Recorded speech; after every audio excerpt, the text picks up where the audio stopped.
Good morning, everybody. Thank you all for joining me on this early morning once again. I have another educational and slightly boring presentation, but I have jazzed this one up for you all with lots and lots of photos. So I hope you'll find this semi-interesting. I hope you'll stick around to the end, and I hope you'll support my work. So like, comment, share, subscribe, all the normal algorithm things. And today in this video, right now, we are talking about Special Operations. This will be the third division and probably the final division of our agency. This is a new agency I'm trying to create, so if you'd like to support me in that, you know what to do, and if not, you'll find it at the end. But Special Operations is going to be the third and final one. So you're going to have your 911 side, your convalescent side, and then your Special Operations. Those are the three. And then, of course, you have subgroups within those, but these are the three primary divisions. So what are the special operations that I wish to bring to the region, improve in the area, or simply have because it's a good public resource? And I will tell you. But first, basically, call volume is going to be relatively low per unit type because being in the special side of life, these are just not used as often as your normal 911 transport unit. They're going to have a diverse range of capabilities. They're going to have a diverse set of training opportunities, a lot of leadership to go on in here. These are going to be much longer evolutions um, than your normal calls. So there will be intensive training, intensive education, depending on what you want to do. Current employees will always have first dibs for promotional opportunities to, especially in the special operations world. Um, so we can go. My bad. I'm sorry. I'm still trying to wake up. But these will go to mutual aid. Some of these have manpower included in the dispatch algorithm so that we don't have to take away from the 911 side unless absolutely necessary. Like I said, current employees will always have first dibs, volunteers as well. I want to get those people a higher pay rate because you can do more. Alrighty, so the first one is a long distance transport team. Now, this is just a fancy name for something that, a lot of services do anyway. The difference with me, though, is I'm giving it a crew of three. That way, you can have three attendants and three drivers, and you all can do one call a day, regardless of how long it is. And if it's a long distance, such as the name implies, you can rotate out every hour, and that'll give each person 1 hour of driving with 2 hours off. And that was the kind of mentality with that. And these can be relatively anything ALS, BLS, psych, critical care, neonates, basically anything outside of a 25-mile radius to the county line is what is considered long distance. So, I mean, yeah, it's pretty much self-explanatory. They will have enhanced driver training, and they will be doing EVOC courses that are much more difficult because some of these long distance vehicles are bigger than your average 911 unit. Not by much, but a little bit. And call volume is lower because of the increased drive time. And this still in the call, and so this is where code green status doesn't necessarily apply. Or I mean, no, that one does apply, but you probably will never hit your 10 for the day because doing 10 2-hour calls is 20 hours, and that's insane.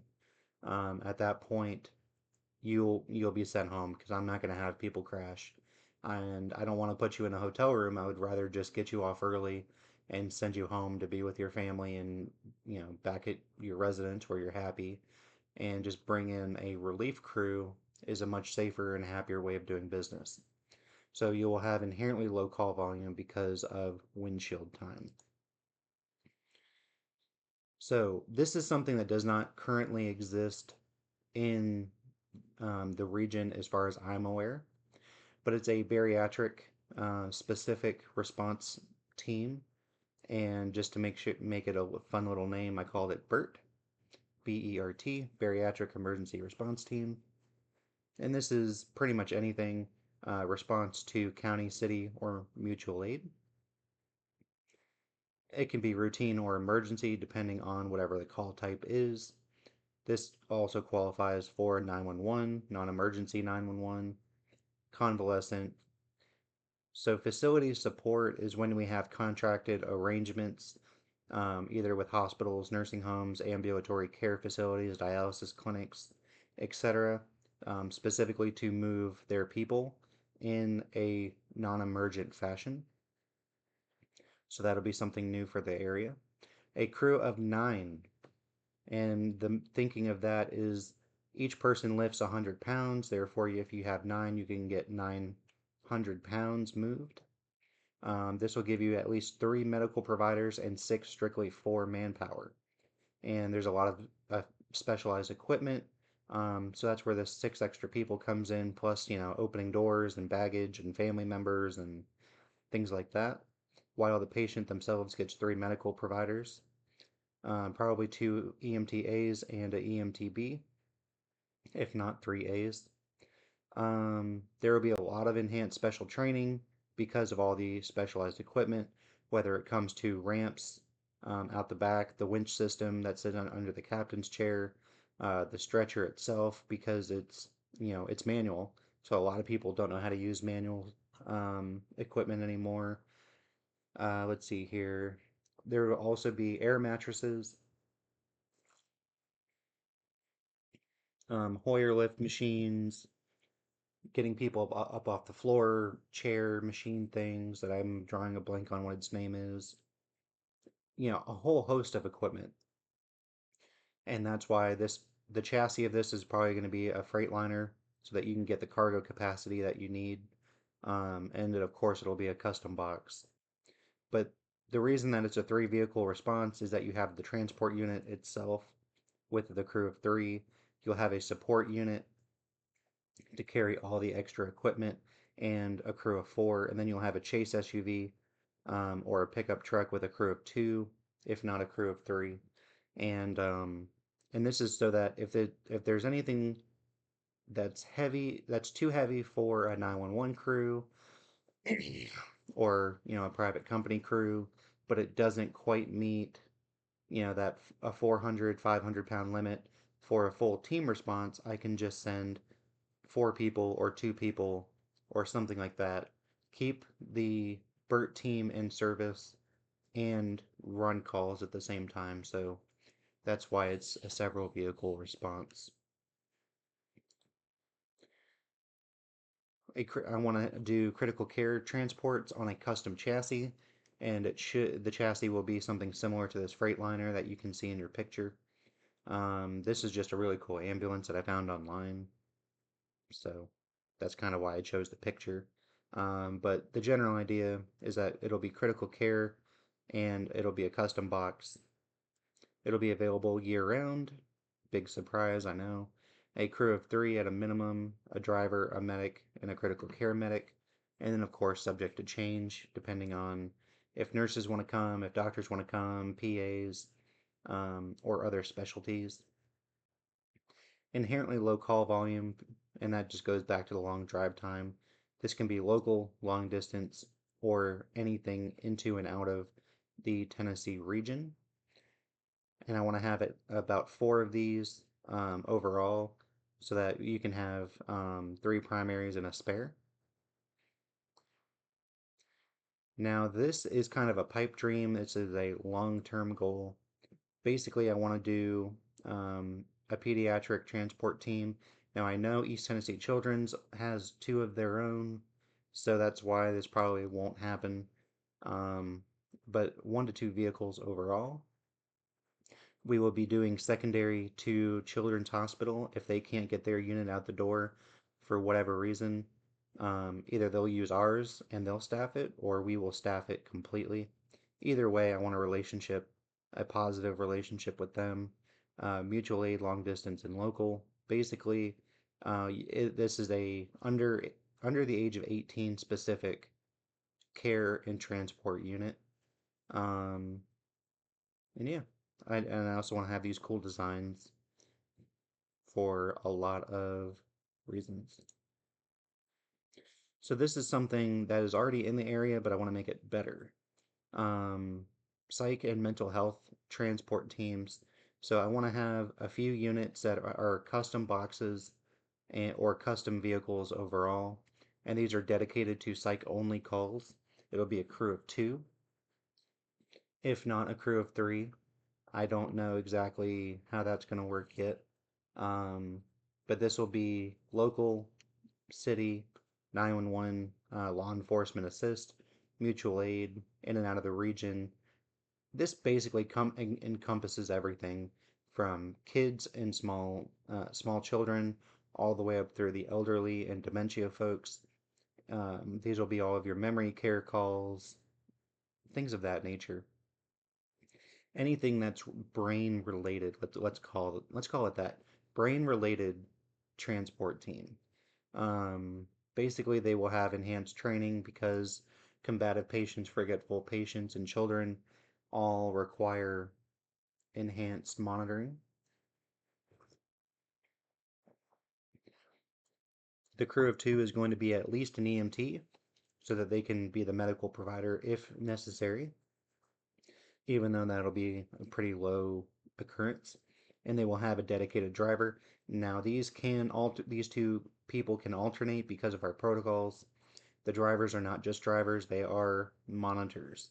So depending on the call type, they can hang out in the back and do, basic vitals and make sure everything is fine. Or if the patient wants to sleep, you know, watching somebody sleep does not require a medical degree necessarily. And that's the thinking behind that. And this is going to have moderate to high call volume, and of course, code green status applies, the 10 call volume max limit. And so if you're in the city, you can probably knock out 10 of these pretty quick. I don't know what the scheduling will be, but probably on 24s. And then you do your 10, you go home early. You don't lose any pay, you don't lose benefits, but you get to have all the happiness. And so this is going to be a big component to convalescent. Alrighty. So, oh, this is the Colorado. That's South Metro.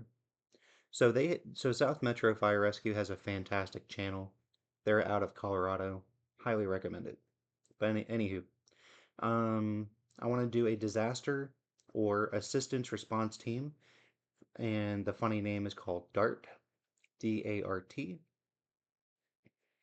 And this is just a long-term goal. This comes back to the military in me, with a rapid deployment force or a quick response force. Basically, it's a small a small diversity of units, starting off mostly as ambulances, and basically their whole job is to come to work and wait for the end of the world. And then the reason I say it like that is because their only goal in life is disasters or assistance. So they're not necessarily running our 911 calls unless our stuff hits the fan.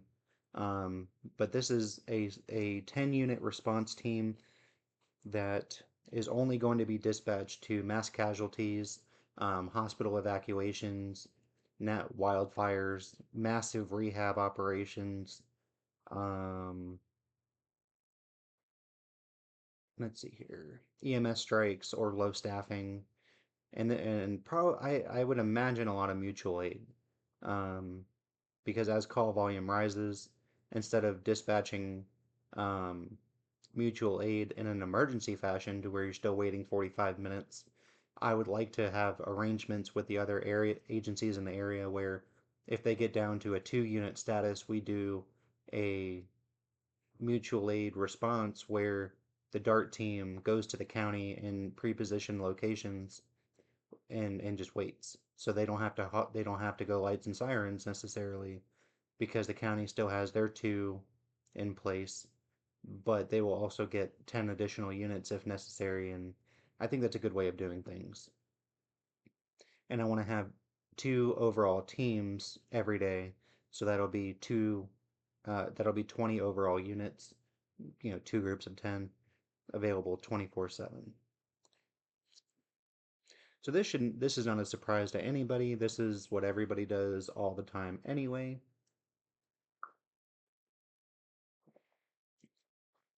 Sorry, my voice is starting to dry out. But special events, I didn't really know what else to call it, so I called it CERT, Special Events Response Team, SERT.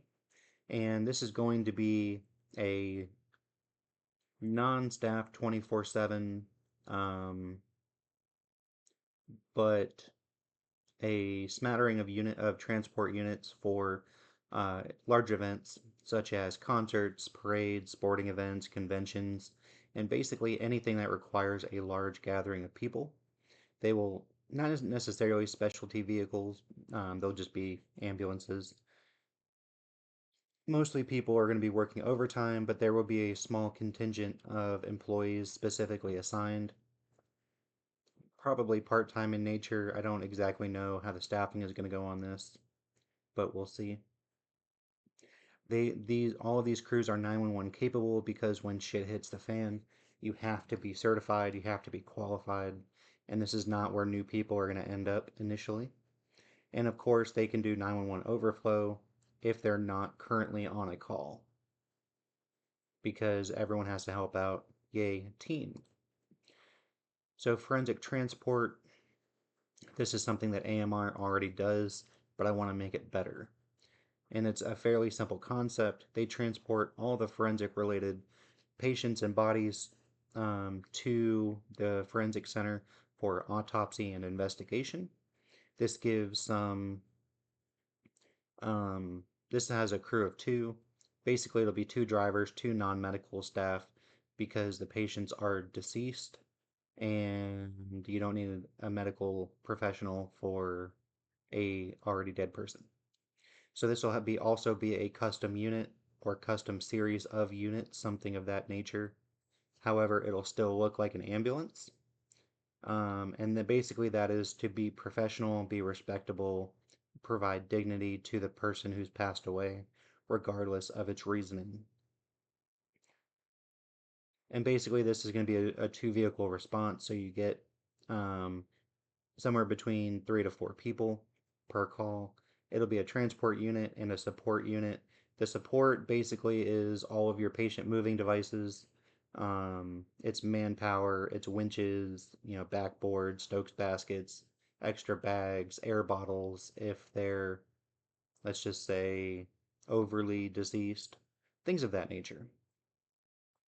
They will have moderate call volume, and if you currently work for AMR, you already know what I'm talking about. And then this can be anything from local, long distance, or mutual aid. Anything that the forensic center has to get involved with, we can do the transporting on. Again, if you do your 10, you go home early, no big deal. If you have a lot of windshield time, code green status will apply. And basically, like I said a second ago, this is just to provide dignity for the person who's passed away, regardless of the why.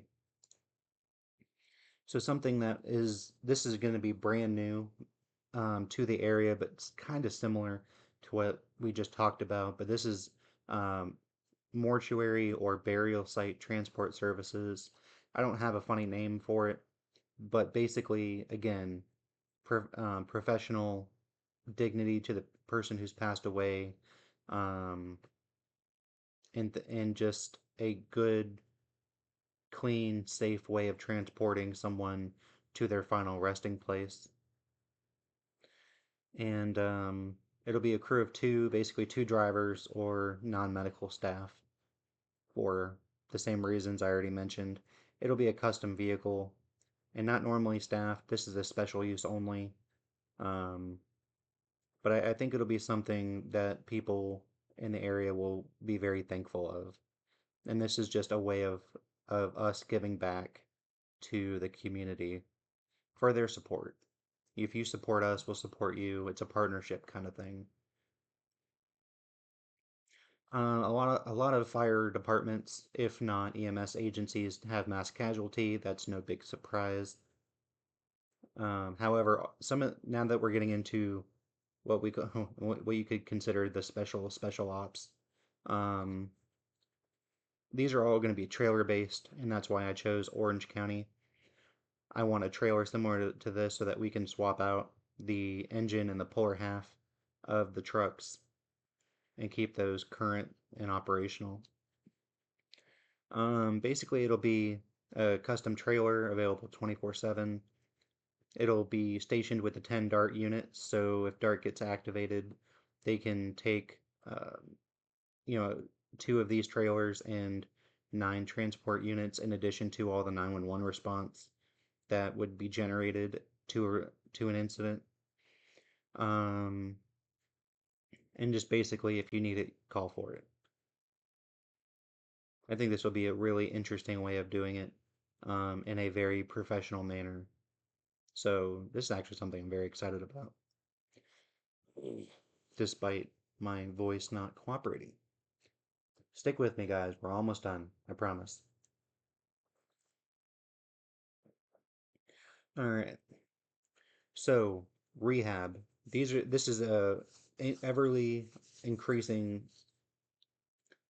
requirement of the fire services. Um, and basically, I don't want a vehicle such as this because it's too expensive. It'll be in a trailer format, like the mass casualty unit. So this picture's for um, reference only, not what I actually want. But basically, it'll be dual or triple function.